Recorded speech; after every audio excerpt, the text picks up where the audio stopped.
The words hung in the air of the cavernous minimalist living room, each one a perfectly formed shard of ice. "You are a loser." Eleanor did not shout. She did not weep. She delivered the verdict with the dispassionate finality of a judge sentencing a man she would never have to see again. Her pronouncement was not an accusation. It was in her mind a statement of incontrovertible fact, as plain and solid as the polished concrete floor beneath their feet. David Wright stood in the entryway, the handle of his leather briefcase still cool in his palm. He had just walked in from the life he had pretended to have and delivered the news he had fabricated. He had told her that Sterling and Vance, the prestigious architectural firm where he had been a senior designer for 12 years, had let him go. Downsizing, they had called it. A casualty of a tightening market. He watched his wife of 7 years as she processed this information. Her face, a canvas he once thought he knew better than his own, became a mask of cold appraisal. The initial flicker of shock was extinguished almost instantly, replaced by a calculating hardness in her blue eyes. She was not seeing her husband, a man in pain and fear. She was looking at a failed investment, an asset that had just plummeted in value. David had built a fortress of a life around them, or so she had thought. He had provided this house, a sterile monument to modern taste that she had decorated. He had funded the European holidays, the gallery openings, the charity galas where she shone. He had been the silent, reliable engine powering the glittering vehicle of her social existence. And now, that engine had seized. "A loser," she repeated, the words softer this time, but no less sharp. They were meant for herself as much as for him, a confirmation of her own terrible judgment. She had married this man, this quiet, unassuming man, who she had believed possessed a core of dependable ambition. She had mistaken his calm for strength, his patience for strategy. Now she saw it for what it truly was: weakness, a fatal lack of killer instinct. David felt a strange, unnerving calm settle over him. There was no surge of anger, no crushing wave of hurt. There was only observation. He was an architect, after all. He observed structures. He analyzed their points of stress, their load-bearing walls, their hidden flaws. And in this moment, he was seeing the catastrophic structural failure of his own marriage. Eleanor Preston Wright believed her husband's career had just ended. She believed the very foundation of their life had crumbled into dust. She did not know that the foundation was his, built of materials she could not comprehend, and he was about to conduct a stress test on the entire hollow edifice. Within 3 weeks, her world, and the world of her arrogant, condescending family, would be brought down to the bedrock of a truth he had kept hidden for over a decade. He was not a loser. He was the man who owned it all. We've all faced moments where we felt underestimated, haven't we? Where the people closest to us revealed they never truly saw us at all. If you've ever felt that sting, smash that like button and subscribe for more stories that turn the tables. And let us know in the comments, what city or country are you watching from? We love to see how far these stories travel. Now let's get back to how David's quiet plan began, and the trap he so carefully laid. The plan had not been born of malice, but of exhaustion. It was a slow-growing seed of an idea, planted years ago by 1,000 tiny slights, 1,000,000 condescending glances from his wife's family, the Prestons. It was watered by Eleanor's casual dismissals of his work, her subtle embarrassments at his lack of flashy, overt ambition. She loved the fruits of his labor, but she seemed to hold a certain contempt for the labor itself. The final, decisive ray of sunlight that made the seed sprout came just 3 days before he lost his job. It came in the form of her father, Richard Preston. Richard was a man who wore his past success like a threadbare coat, believing it still held the warmth of its glory days. He moved through the world with the unearned confidence of someone who had inherited a fortune and mistaken it for a personality. He sat in David's study, a room Richard referred to as David's little office, exuding an air of impatient magnanimity, as if doing David a favor by requesting a colossal sum of money. 250,000, Richard had said, steepling his fingers. It was not a question. It's for the Azure Point development, a small liquidity issue. The banks are being bureaucratic. This is a chance for you to get in on the ground floor, David. A real legacy project. David looked at the plans spread across his desk. He had seen them before. Richard, with his characteristic blend of arrogance and incompetence, had shown them off at a family dinner. David, a man who had designed award-winning commercial towers and sustainable urban developments, recognized the project for what it was: a disaster in waiting. Poor location, shoddy environmental reports, and a financial model built on pure fantasy. It was a money pit disguised as a luxury condominium. "Richard," David began, his tone even and measured, "I've looked at the numbers. The soil reports alone are a major red flag, and the market projections you're using are from 5 years ago. I can't, in good conscience, invest in this." Richard's bonhomie vanished. His face clouded over, the jovial patriarch replaced by a petty tyrant. "Can't? Or won't? Don't talk to me about conscience, David. I'm talking about family. This is what men do. They build things. They support each other. Or have you been a glorified draftsman for so long you've forgotten?" The insult was designed to sting, to remind David of his place in the Preston hierarchy. The useful but ultimately unremarkable earner. The man who paid for the champagne but would never be considered part of the vintage. David felt the familiar weight of their judgment. For years, he had been good David, the reliable, slightly boring husband who kept Eleanor in the style to which she was accustomed. They saw him as a high-level employee, a cog in a machine, never the architect of the machine itself. They had no idea that Sterling and Vance was, for all intents and purposes, his. He had co-founded it in his late 20s with 2 older partners, Sterling and Vance. He was the Wright they had dropped from the name for sounding too common. When the original partners retired a decade ago, David, through a series of shrewd investments and the creation of a private holding company, had bought them out completely. He had kept his name off the masthead and installed his most trusted friend and colleague, Marcus Thorne, as the public-facing CEO. It was a quiet arrangement that suited David's nature. He cared for the work, not the credit. He wanted to build, not to boast. This privacy had also served as a litmus test. He wanted a partner who loved David Wright, the man, not David Wright, the silent owner of a multi-million-dollar firm. For 7 years, he thought Eleanor might be that person. Now, he was no longer sure. "The answer is no, Richard," David said, his voice leaving no room for negotiation. "I'm sorry." Richard stood up, his face flushed with anger. "You will be," he sneered. "There are ways of reminding people of their obligations, people who forget who their family is." The threat was as impotent as it was pathetic, but it gave David the perfect opening. Richard would undoubtedly make a call. He would try to use his dwindling influence to cause trouble for David at his job. It was the catalyst David had been waiting for. He let Richard storm out. Then he picked up his phone and called Marcus. "It's time," David said. "Let's run the simulation. Richard Preston is about to try and get me fired." Marcus, on the other end of the line, was silent for a moment. Then he said, "The board meeting is in 3 weeks. The timing is perfect. Are you sure about this, David? It's going to hurt." "I know," David replied, looking around the sterile perfection of the house he had paid for, but that had never felt like a home. "But it's better to know the truth of a structure before it collapses on its own."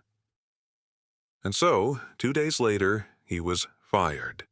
He packed a box with a few personal items, a framed photo of him and Eleanor from their honeymoon, a favorite pen, a collection of architectural models. It was all theater. The box sat in the trunk of his car, a prop in the play he was staging. He walked into his house, took a deep breath, and set the first act in motion.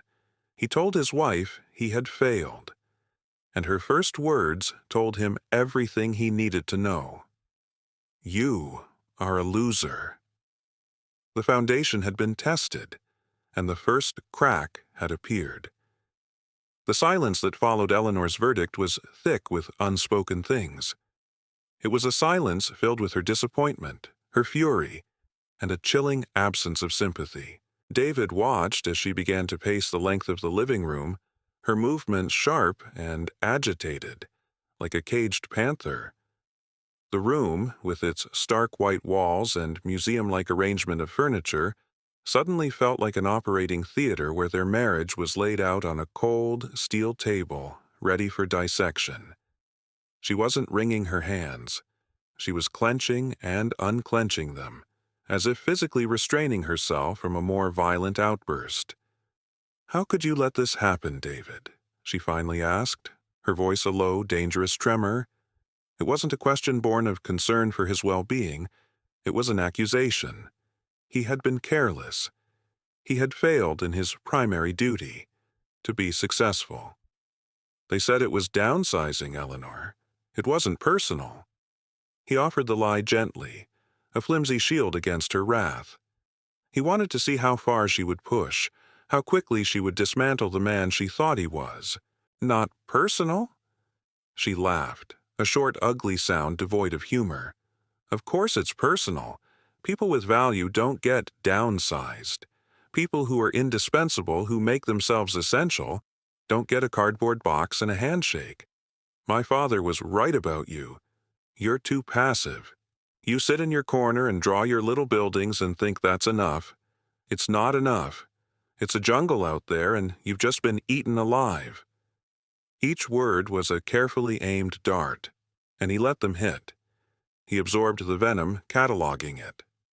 His face remained a mask of weary resignation, the very picture of a defeated man. It was a masterful performance.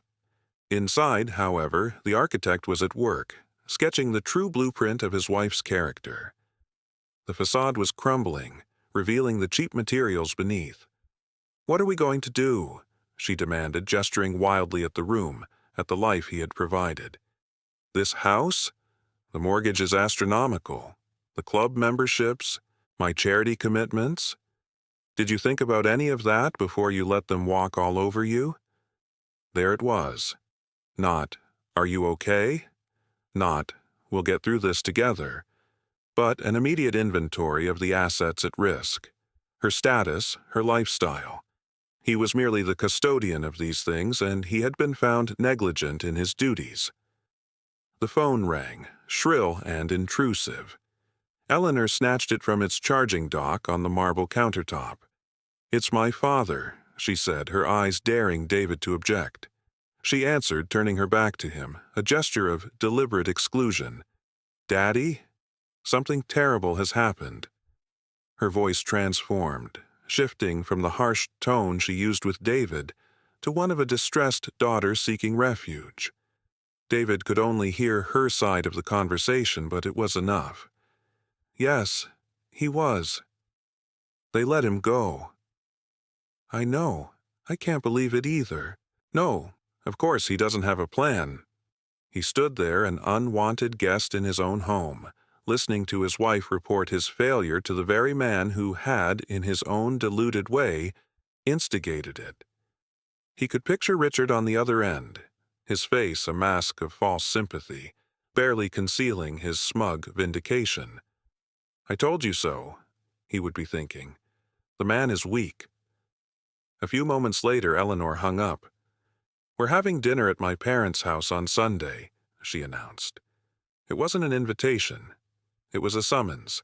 "My whole family will be there. We need to figure out what to do with you." The phrasing was brutal. What to do with you? as if he were a problematic piece of furniture or a suddenly incontinent pet. "Eleanor, maybe we should just take a few days?" He started, testing her one last time. "No," she cut him off. "We are not going to hide. We are going to face this. You are going to go there, and you are going to listen. My father and my brother have connections.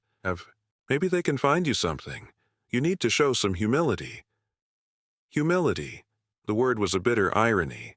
He had lived in a state of chosen humility for a decade, hiding his power, his wealth, his true position, all in the search for a genuine connection. Now that very quality was being used as a weapon against him.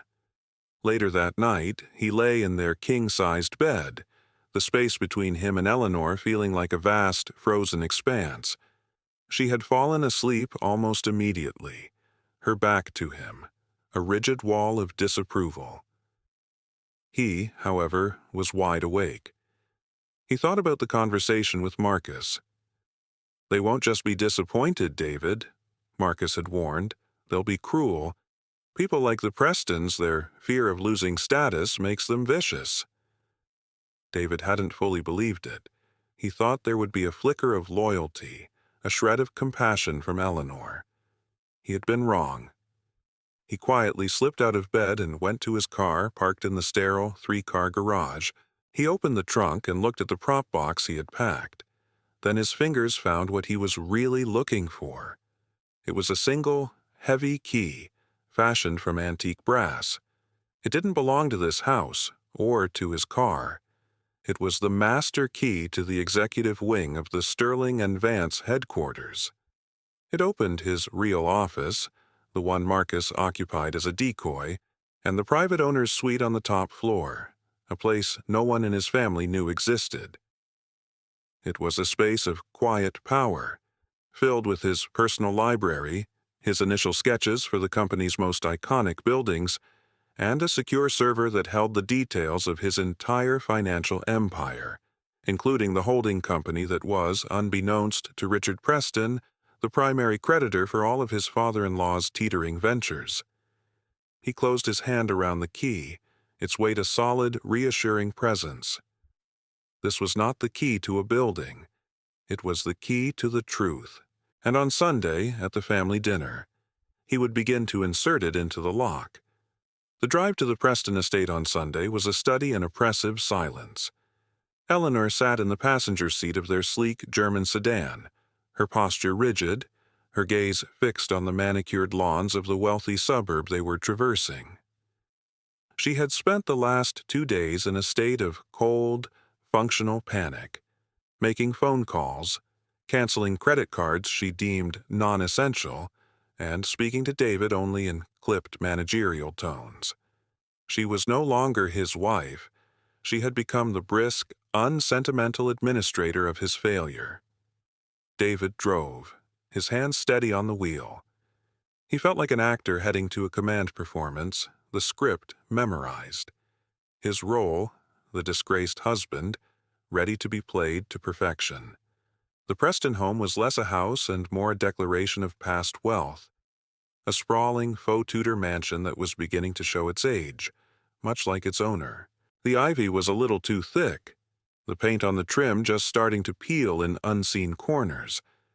It was a perfect metaphor for the family itself, a grand facade hiding a slow decay.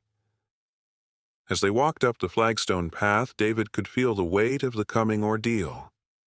This wasn't a family dinner. It was a tribunal. He was the accused, and the verdict had already been decided. Richard Preston opened the door before they could ring the bell, as if he had been lying in wait. He wore a pained, sorrowful expression that was so theatrical it bordered on comical. "David." "Eleanor, my dear," he said, pulling his daughter into a hug while giving David a look of profound pity. "Come in. Come in. We're all here for you." The "you" was directed at David, but it carried the tone one might use for a bereaved relative. They were here for him, in the way a pack of wolves is here for a wounded deer. Inside, the scene was set. Julian, Eleanor's younger brother, was lounging in an armchair, a smirk playing on his lips. Julian was the apex of Preston arrogance, a man who had failed upward his entire life on a cushion of his father's money. He ran a logistics company that was, as David knew from his own private inquiries, hemorrhaging cash. Opposite him sat his mother, Catherine, a woman whose entire personality was curated to project an image of effortless grace and old money. She gave David a thin, bloodless smile. David. How unfortunate. They sat down in the formal living room, a room so stiff and unused it felt like a museum exhibit on the lives of the wealthy. A tense silence descended before Richard, in his role as family patriarch, cleared his throat. "Well," he began, his voice booming with false gravitas, "we find ourselves in a difficult situation." He looked at David. "Eleanor told us the news. A terrible blow. Terrible. I did make a few calls, to see what happened." David's heart rate remained perfectly calm. He knew what was coming.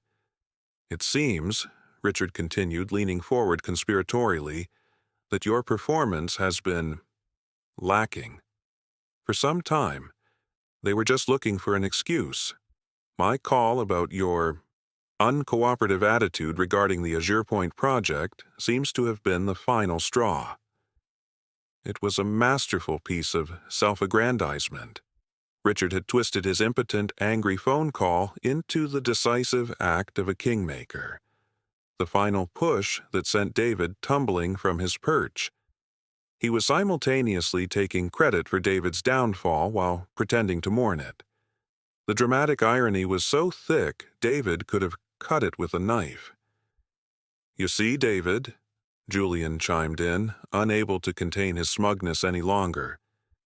"In our world, loyalty and being a team player are everything.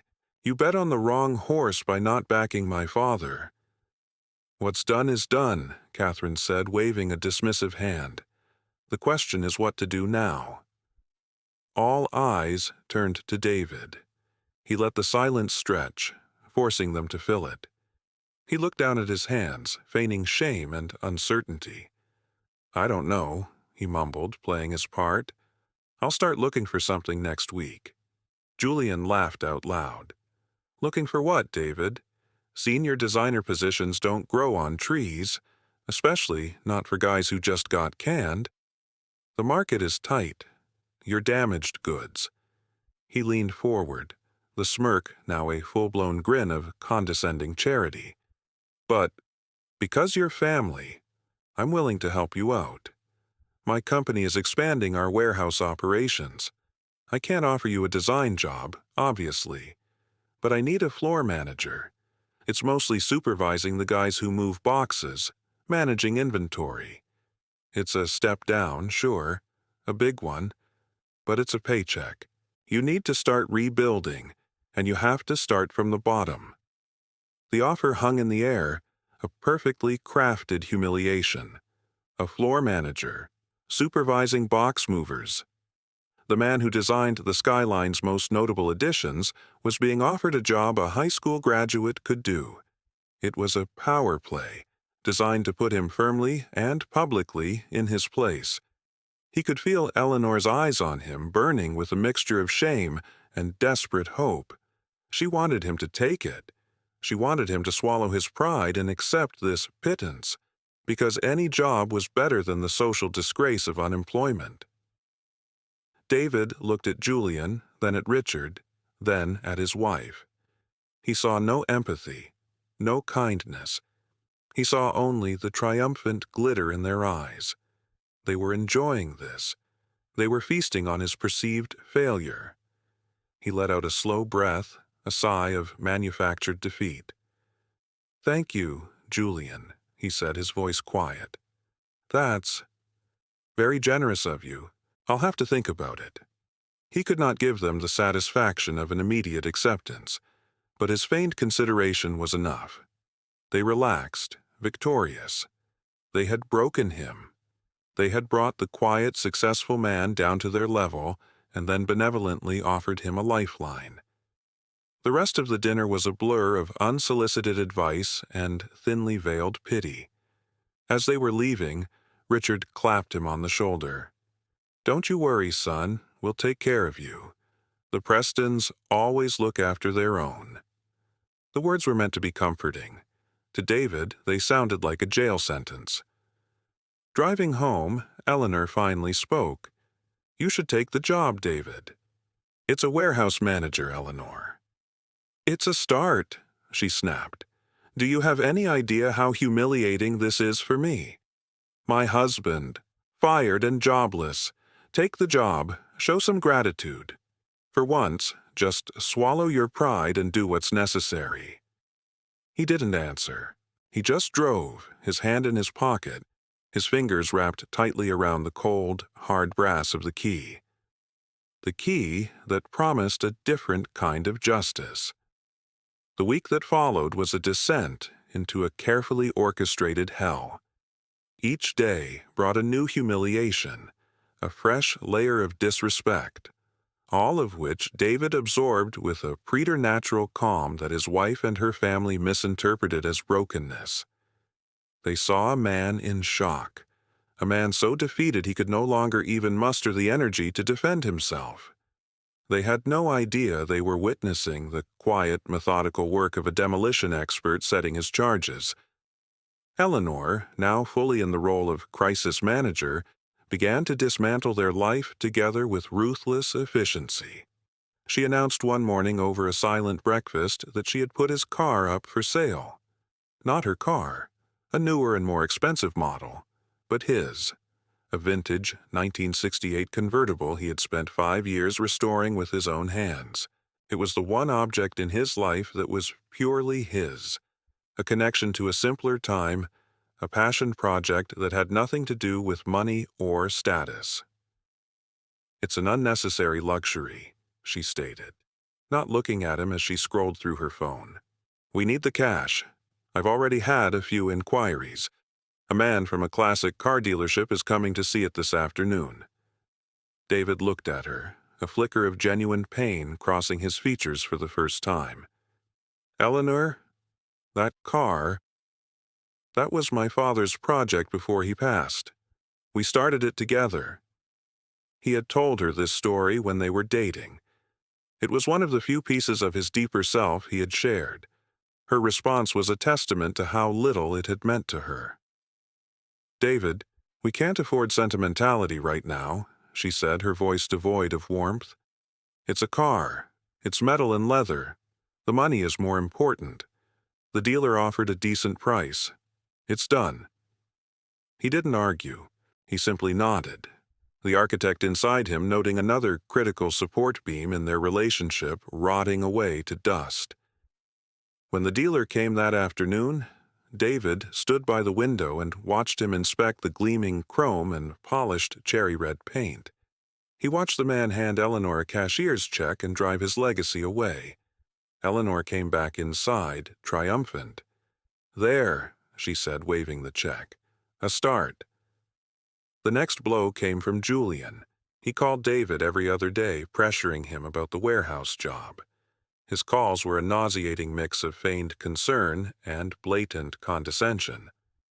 "Listen, buddy, I can't hold this spot for you forever," he'd say. "I've got other guys who'd kill for this opportunity. You need to stop moping and get back on the horse, even if it's a smaller horse. A pony, really." David would politely demur, saying he needed more time, which only fueled Julian's self-satisfaction. He was enjoying the power he held over his brother-in-law. Meanwhile, Eleanor was taking more drastic steps. David received an alert from his bank. A large sum of money had been transferred from their joint savings account to a new account in her name only. It was a significant portion of their liquid assets, or what she believed was their liquid assets. It was, in reality, a fraction of his true worth, a sum he wouldn't miss. But the intent was crystal clear. She was building a lifeboat for one. She was securing her own future, preparing to cut him loose. When he calmly asked her about it, she was defiant. I have to protect myself, David. I don't know what you're going to do. I can't have my future tied to your situation. The final indignity of the week came on Friday. Eleanor announced that her parents were hosting their annual summer gala, a major event in their social circle, in 2 weeks. It was a lavish affair held on the grounds of their estate. "You're still expected to come, of course," she said, her tone suggesting it was a great act of charity on her part. "But we need to manage appearances. When people ask what you're doing, you'll say you're taking some time to explore new opportunities. And you will be on your best behavior. No long faces. No feeling sorry for yourself. This is about my family's reputation." He was to be a prop in her play of normalcy, a walking, talking symbol of her resilience in the face of her husband's embarrassing failure. That night, after Eleanor was asleep, David drove. He didn't go to a bar or a friend's house. He drove downtown to the glittering glass and steel tower that housed the offices of Sterling and Vance. He used his regular key card to enter the parking garage, his access level still set to that of a senior employee. He parked in his old spot. But he didn't go to the 4th floor where his old desk sat empty. He took the private elevator, the one hidden behind an unmarked panel, and used his brass key. The elevator ascended silently, bypassing all other floors, and opened directly into the owner's suite on the 50th floor. The contrast was staggering. He had just come from a home filled with coldness and betrayal, a place where he was seen as a burden. Here he was surrounded by the evidence of who he truly was. The walls were lined with his original sketches, his architectural awards, photos of him with world leaders at project unveilings. The air was still and quiet, smelling of leather and old books. He walked over to the floor-to-ceiling window, which offered a panoramic view of the city he had helped to shape. His city. Marcus was waiting for him, sitting in one of the leather armchairs, a glass of scotch in his hand. "I saw the sale listing for the car," Marcus said, his voice laced with concern. "I almost called the dealer and bought it myself." "No," David said, his gaze fixed on the sprawling city lights below. "Let her. Every action she takes is a data point. Every insult is a piece of evidence." "The data is pretty conclusive, isn't it?" Marcus asked gently. David turned from the window. His face was calm, but his eyes held a deep, weary sadness. More than I ever wanted it to be.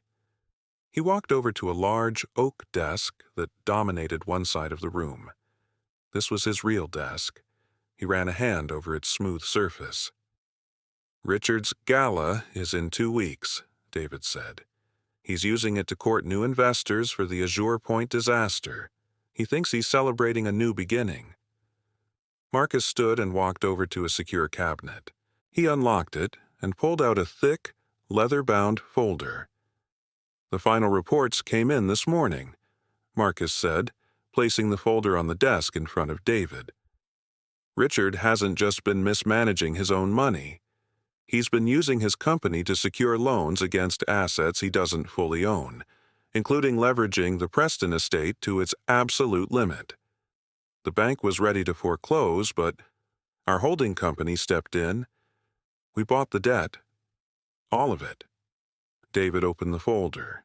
Inside were neatly organized documents: loan agreements, default notices, asset transfer deeds. All signed, all legal, all devastating. He was looking at the complete financial ruin of the Preston family, all consolidated under his anonymous control. "So, when he stands up at that party to toast his new venture," Marcus said, "he will be standing in a house that, for all intents and purposes, belongs to you." David closed the folder. The quiet click echoed in the silent room. "The stage is set then," he said, his voice a low, steady hum. "The party will be the final act. I'll let them have their 2 weeks of triumph. Let them believe they have won." He looked at Marcus, his oldest friend, the one person who knew the truth. "Thank you for helping me with this, Marcus. I know it's not easy." "They made their choices, David," Marcus replied, his expression firm. "All you're doing is holding up a mirror." David nodded slowly. A mirror. That's what it was. And in 2 weeks, at the height of their arrogance and pride, the Prestons were about to see a reflection they would never be able to forget. The 2 weeks leading up to the Preston Summer Gala were a masterclass in psychological warfare, though only one side was aware a war was being waged. To Eleanor and her family, it was a period of consolidation. They had successfully managed the David situation and were now focused on the more important business of maintaining their social standing. David, for his part, played the role of the chastened, humbled man with an unnerving perfection. He spent his days at home, ostensibly searching for jobs online, but in reality, he was coordinating with Marcus and a team of lawyers, finalizing every detail of the coming revelation. He was an architect designing not a building, but a moment. A single, perfectly constructed moment of absolute truth. Eleanor watched him with a kind of detached pity. His quietness, his compliance, his lack of fight, it all confirmed her initial diagnosis. He was broken. She had even felt a few fleeting pangs of something resembling guilt, which she quickly suppressed. She had done what was necessary for her own survival. One evening, she found him in his old study, sketching in a notebook. It was a habit he'd had for years. "What are you doing?" she asked, her tone more curious than accusatory. "Just ideas," he said, not looking up. She glanced over his shoulder and saw a complex, elegant design for a modern public library. It was beautiful, intricate, and utterly pointless in her eyes. "You should be focusing that energy on finding a real job, David," she said, her voice softening into what she imagined was gentle encouragement. "Not daydreaming." He simply closed the notebook and nodded. He didn't tell her that the sketch was a preliminary concept for the new Civic Center, a project Sterling and Vance was about to win the bid for, a project he would personally oversee. The day of the gala arrived, a perfect, sun-drenched Saturday in late July. The grounds of the Preston estate were transformed. A massive white tent was erected on the main lawn, caterers bustled in and out of the kitchen, and a string quartet was tuning up near a fountain. It was a scene of opulent celebration, a defiant display of the Preston family's enduring relevance. David put on the suit Eleanor had laid out for him. It was a good suit, but one of his older ones. A subtle but clear message. He was no longer a man who needed the best. As he adjusted his tie in the mirror, Eleanor came up behind him. "Now remember what we talked about," she said, smoothing his lapels. "Smile. Be pleasant. Mingle. And if anyone asks, you are exploring your options. Understood?" "Understood," he said, his voice a monotone. He looked at their reflection in the mirror. They looked like a handsome couple, a portrait of success. It was a complete and utter lie. As they entered the party, Richard and Catherine greeted them at the entrance to the tent. Richard was in his element, flushed with wine and self-importance. He clapped David on the back a little too hard. "David, glad you could make it. Chin up, my boy, chin up. Tonight is a night for celebration." He winked, a gesture of shared masculine understanding that made David's skin crawl. Big things are happening. Big things. Throughout the first hour, David was a ghost at the feast. He drifted through the crowd, a glass of sparkling water in his hand, enduring the sympathetic glances and whispered conversations that followed him like a shadow. He saw Julian holding court, bragging loudly about his booming logistics company and the favor he was doing for his down-on-his-luck brother-in-law.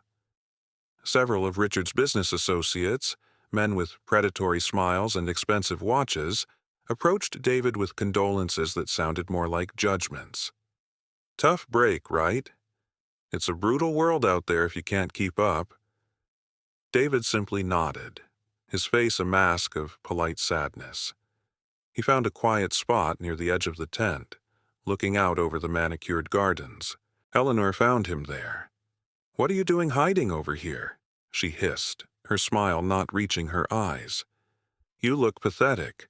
People are talking. Go talk to someone.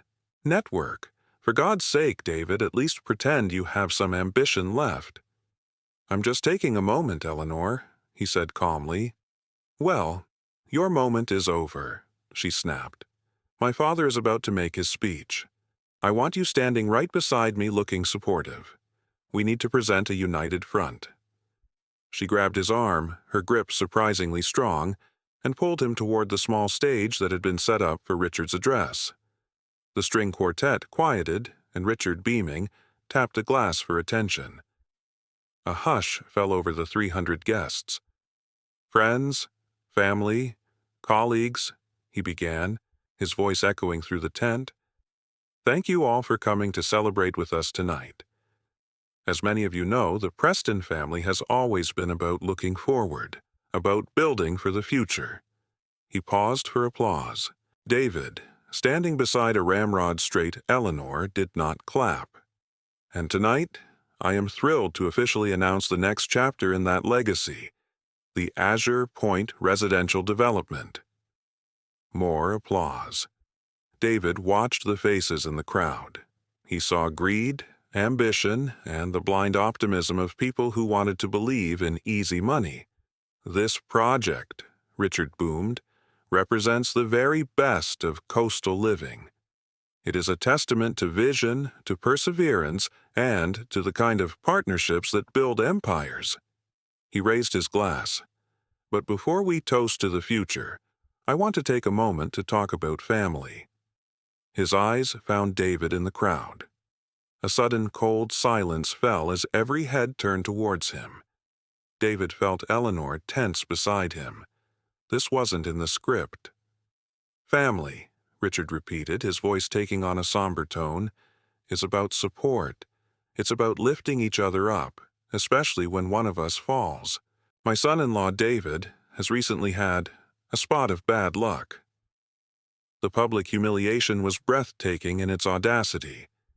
Richard was using David's failure as a prop to demonstrate his own magnanimity. "But the Prestons do not abandon their own," Richard declared. "My son, Julian, has already offered him a position to help him get back on his feet, because that's what family does." He looked directly at David, a benevolent king addressing a lowly subject. "We all stumble, David. The important thing is to have the humility to accept a helping hand." The crowd murmured in appreciation of Richard's apparent grace. Eleanor looked at David, her expression a mixture of acute embarrassment and a clear command. "Say thank you. Play along." This was it, the moment of maximum pressure, the apex of their arrogance. David felt the quiet hum of the universe converging on this single point in time. He did not look ashamed. He did not look grateful. He looked at Richard with a calm, unnerving clarity. He took a small step forward. Eleanor's hand shot out, grabbing his arm. "David, don't!" she whispered fiercely. He gently but firmly removed her hand. He took another step, and the crowd parted for him as he walked toward the stage. Richard's smile faltered slightly, confused by this unexpected development. He expected David to stand there and take it. He did not expect him to approach.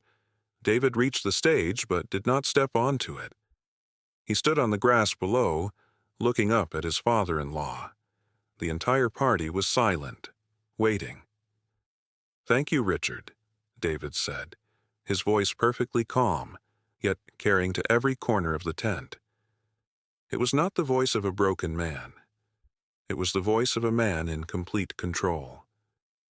"Thank you for that very public display. It clarifies a great many things." Richard looked uneasy. This was not going as planned.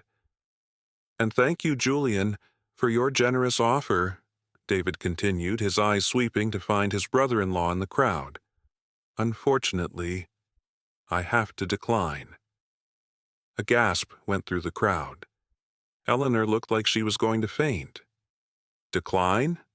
Richard sputtered. "David, you are in no position to decline anything." "On the contrary," David said, his voice dropping slightly, drawing everyone in. "I believe I'm in the only position that matters." He pulled out his phone. The screen was already lit. He pressed a single button. "Marcus," he said, his voice still quiet but now amplified by the microphone Richard had been using. "Are you and your guests ready to come in?" On the far side of the lawn, a path lit by garden lanterns suddenly illuminated. And walking down that path was Marcus Thorne, the man everyone knew as the CEO of Sterling and Vance. He was not alone. He was flanked by 3 other people, 2 men and a woman in severe, dark business suits. David recognized them instantly. They were the senior board members of the national bank that held the mortgages for half the people in this tent. A wave of confusion rippled through the party. What was the CEO of David's old firm doing here, and with the board of a major bank? Marcus and his companions didn't stop to mingle. They walked with purpose, straight toward the stage, their expressions grim and unreadable. They stopped beside David, forming a silent, formidable line. Richard stared, his mouth slightly agape. "Marcus, what is the meaning of this?" he demanded. David looked up at Richard, his eyes holding no anger, only a profound and terrible pity. "The meaning, Richard," he said, his voice finally rising to a commanding tone that silenced every whisper, every breath, "is that you've been laboring under a series of misconceptions." He paused, letting the weight of the moment settle. "The first is that you had me fired. You didn't.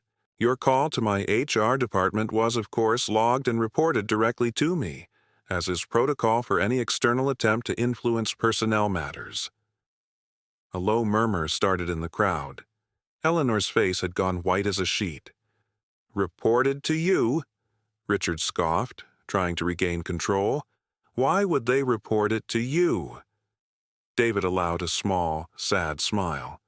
"Because Sterling and Vance is my company." The statement landed simple, devastating, final.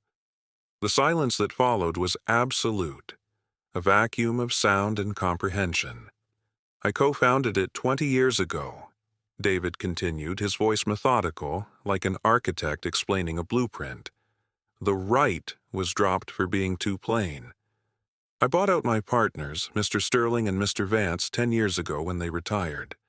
I own 100% of the firm and its assets through a private holding company. Marcus here is my chief operating officer and my oldest friend. He has been gracious enough to play the part of the public face of the company, because I have always preferred the work to the spotlight." He turned his gaze to Eleanor. Her eyes were wide with a dawning horror, a slow-motion realization that the man she had called a loser was someone she didn't know at all. "You called me a loser, Eleanor," he said, his voice softening but losing none of its power, "because you thought I earned a salary. You never once, in 7 years of marriage, asked me about the structure of my firm, my role in its founding, or the nature of my success. You only cared about the income it provided."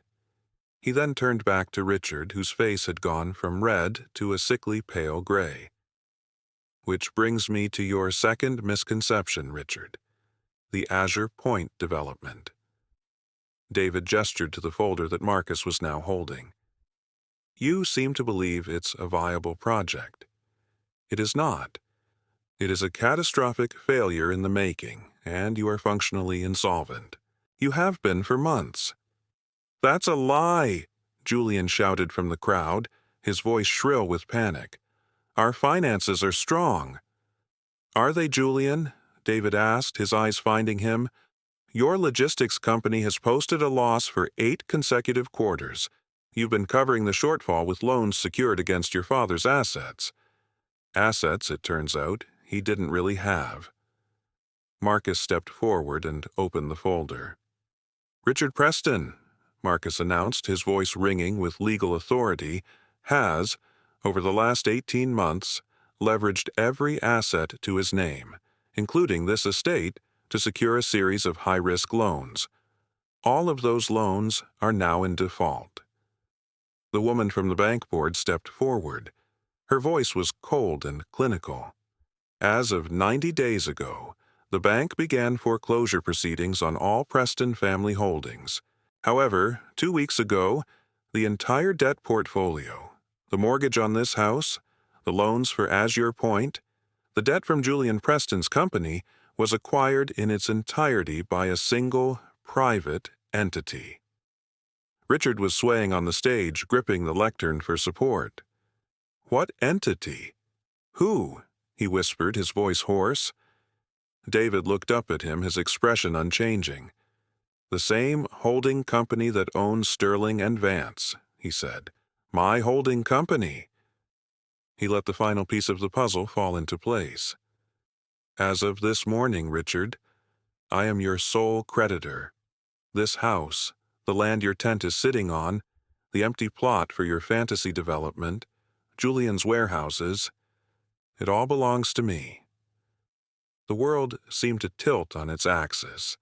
The festive music, the clinking glasses, the scent of expensive perfume, it all evaporated, replaced by the stark, brutal reality of utter ruin. Richard Preston made a strange gurgling sound, and his eyes rolled back in his head. He crumpled to the stage, a puppet whose strings had just been decisively cut. Catherine shrieked, a raw, piercing sound of pure terror. Guests scrambled back, some rushing to help, others simply staring in stunned disbelief. The great Preston Summer Gala had just become a funeral. In the ensuing chaos, David Wright remained perfectly still. He had not shouted. He had not gloated. He had simply stated facts. He had held up the mirror, and the reflection had shattered the man who looked into it. Julian, his face a mask of rage and disbelief, pushed through the crowd toward David. You did this!" he screamed, his voice cracking. "You planned this." 2 security guards, part of Marcus's entourage, stepped in front of Julian, blocking his path. They were large, imposing men who looked like they could stop a truck. Julian halted, his fists clenched, impotent fury radiating from him. "I planned nothing, Julian," David said, his voice cutting through the noise. "I merely reacted to the information you all provided me. Every decision was yours. Every word of disrespect, every act of condescension. I am just the logical conclusion to your own actions." He turned his attention to Eleanor. She stood frozen, her hand over her mouth, her eyes locked on David. The man she had married, the man she had dismissed, despised, and declared a loser, was a stranger. A powerful, formidable stranger who had just dismantled her entire world with a few quiet sentences. She looked at her father, now being attended to by a doctor who had been a guest at the party. She looked at her hysterical mother and her enraged brother. And then she looked back at David. Her expression was not one of anger, but of a profound and terrifying awe. She was not looking at a loser. She was looking at a king who had been disguised as a peasant, and she had just failed his test in the most spectacular way imaginable. The aftermath was swift and merciless, not because of any action David took, but because reality, once revealed, cannot be unrevealed. The glittering facade of the Preston family had not just been cracked, it had been pulverized, and the guests at the party were the first to flee the rubble. They melted away into the night, murmuring, whispering, their sympathies for the fallen Prestons instantly replaced by a morbid curiosity and a palpable fear of the quiet man who now held all the cards. The ambulance arrived for Richard, its flashing lights painting the chaotic scene in strobes of red and white. It was a minor heart attack, the paramedics said, brought on by shock. As they loaded him onto a gurney, His eyes fluttered open and found David. There was no anger in his gaze, only a hollow, defeated understanding. He had tried to swat a fly and had brought down the wrath of a dragon. Catherine, her composure finally shattered, was a storm of unfocused rage. She blamed David, she blamed the caterers, she blamed the humidity. Her tirade was that of a woman whose entire identity had been predicated on a reality that had just been exposed as a fiction. Julian, after his initial outburst, had simply deflated. He stood by his mother, his face slack, the smug arrogance he had worn his entire life gone, replaced by the dawning horror of a man who has just realized he has no safety net. In the midst of it all, Eleanor approached David. The crowd had given them a wide berth, creating a silent, charged circle around them. "Why?" she whispered, her voice trembling. It was the only word she could manage. "Why would you do this? Why would you lie to me for all these years?" David looked at her, and for the first time that night a deep sadness touched his features. "I never lied to you, Eleanor. Not once," he said, his voice low and intimate, meant only for her. "I built a company. I was successful. I provided a life for us. All of that was true. The only thing I kept private was the scale of it. I didn't lie. I just stopped talking when you stopped listening." "Stopped listening?" she asked, bewildered. "I asked you to be ambitious." "No," he corrected gently. "You asked me to be flashy. You wanted me to be like your father and brother, to brag about deals and show off. That's not who I am. I love the work, Eleanor, the process, the creation. The thing you called daydreaming in my study is the part of me that built everything you see around you. I wanted to know if you could love me for that.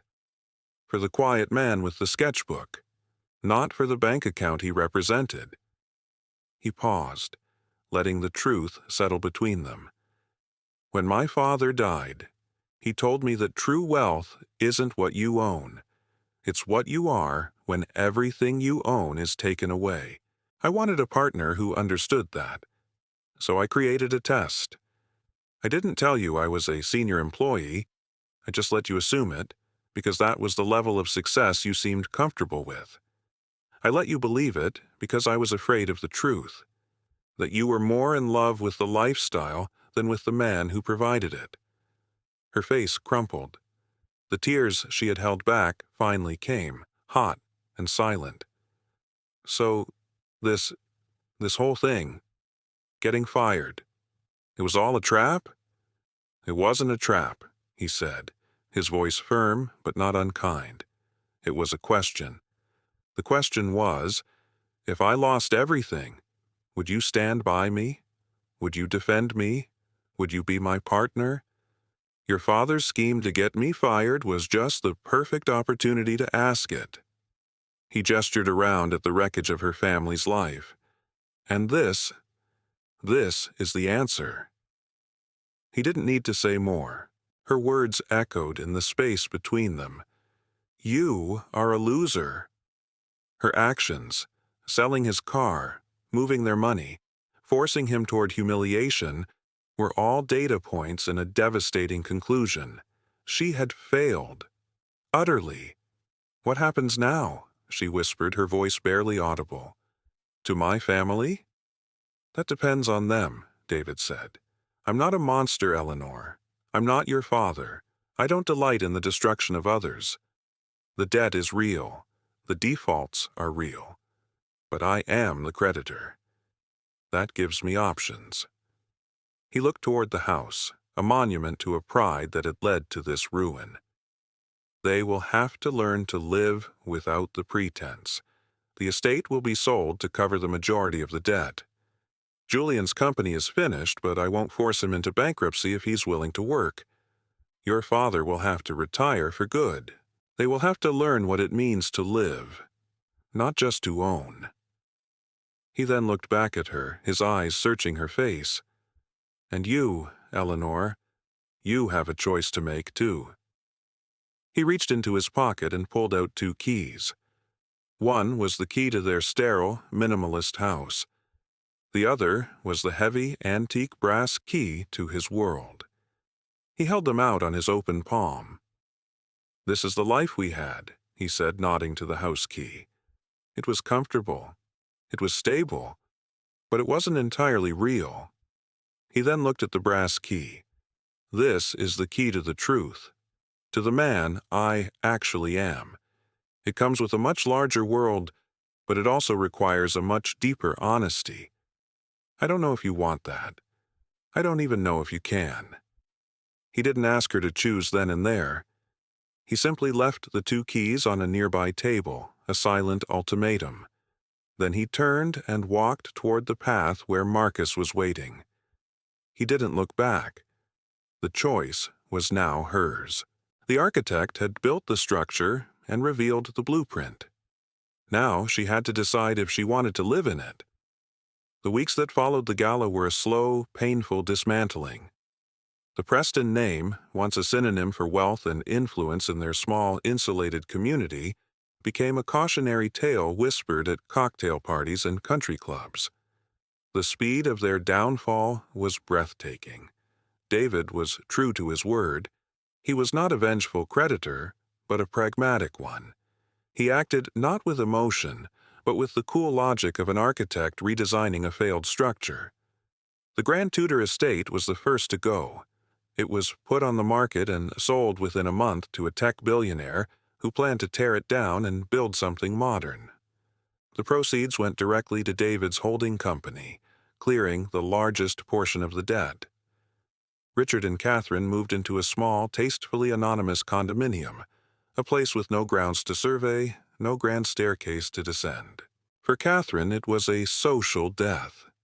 She rarely left the apartment, unable to face the pitying looks of her former friends. Richard, humbled by his health scare and the totality of his ruin, became a quiet, diminished man. The blustering patriarch was gone, replaced by a ghost haunted by the consequences of his own hubris. He spent his days reading history books, perhaps trying to understand how empires, both large and small, fall.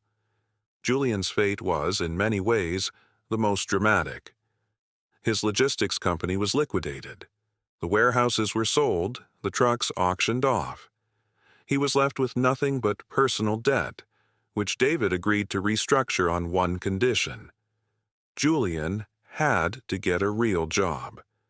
Not a position given to him by his father, but a job he earned on his own merits.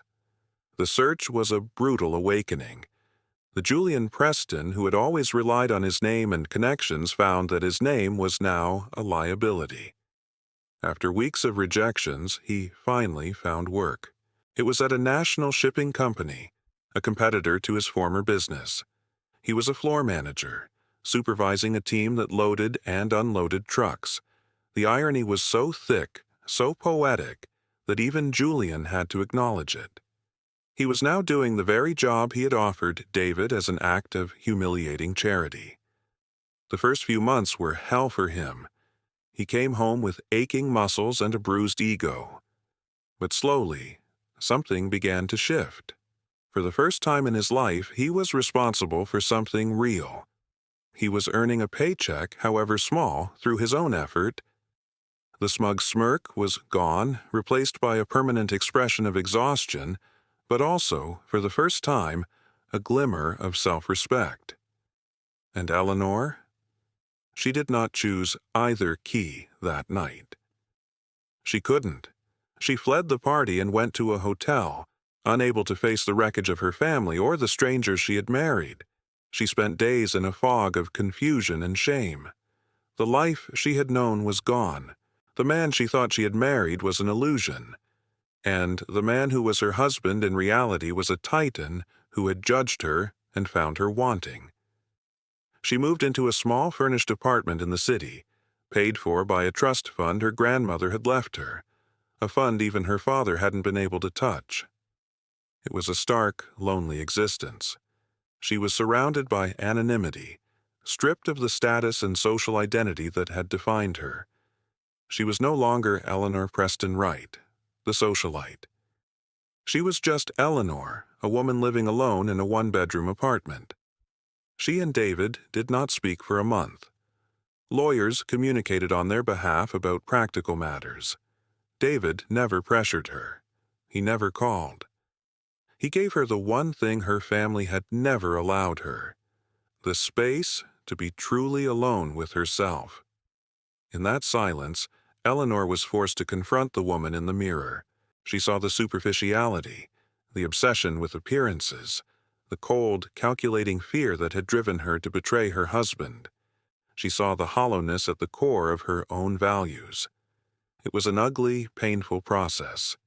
She started going for long walks, exploring the city not as a series of high-end shops and restaurants, but as a living, breathing place. She got a part-time job at an art gallery, not as a patron, but as a clerk. She filed paperwork, answered phones, and talked to artists about their work. She was earning her own money for the first time in her life. It was a pittance compared to what she was used to, but it was hers. One day, about 2 months after the gala, David appeared at the gallery. He didn't come in. He just stood outside on the sidewalk looking through the window. He wasn't dressed in an expensive suit, but in jeans and a simple button-down shirt. He looked like the man she had first met, the quiet, thoughtful architect. Her heart hammered in her chest. She took a deep breath, excused herself, and walked outside. They stood on the busy sidewalk, a small island of silence in the urban chaos. "You look different," he said. It wasn't a compliment or a criticism, just an observation. "I feel different," she admitted, her voice quiet. "Your brother started his new job," David said. "He hates it. But I think he's going to be okay. And my father, he's reading a lot," David said with a small smile. "He's finally learning." An awkward silence fell between them. "I was wrong, David," she said finally, the words costing her a universe of pride. "What I said, what I did. There's no excuse. I was a coward. I was cruel. I saw you as a function, not a person. And I am so sorry." The apology was simple, unadorned, and utterly sincere. It was the first truly honest thing she had said to him in years.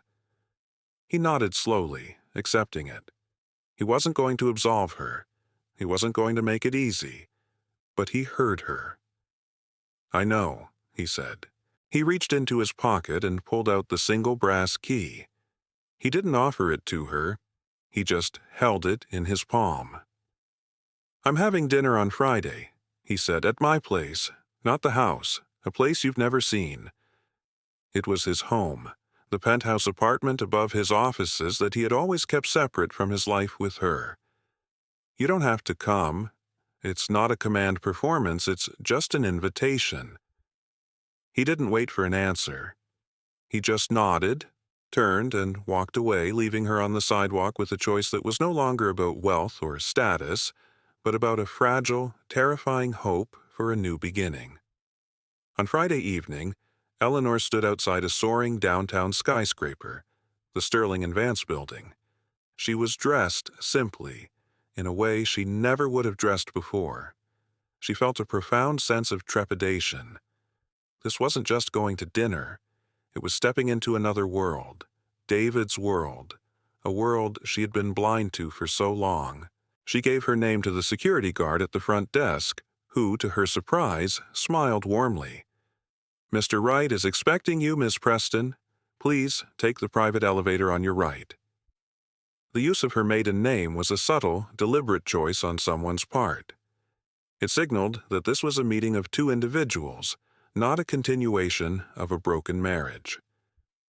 The elevator ascended in silence, opening directly into a space that took her breath away. It was a penthouse apartment, but it was nothing like the cold, minimalist house they had shared. It was warm, inviting, and deeply personal. One wall was a floor-to-ceiling bookshelf filled with thousands of books. Another displayed framed architectural sketches. the real, working drawings of a master at his craft.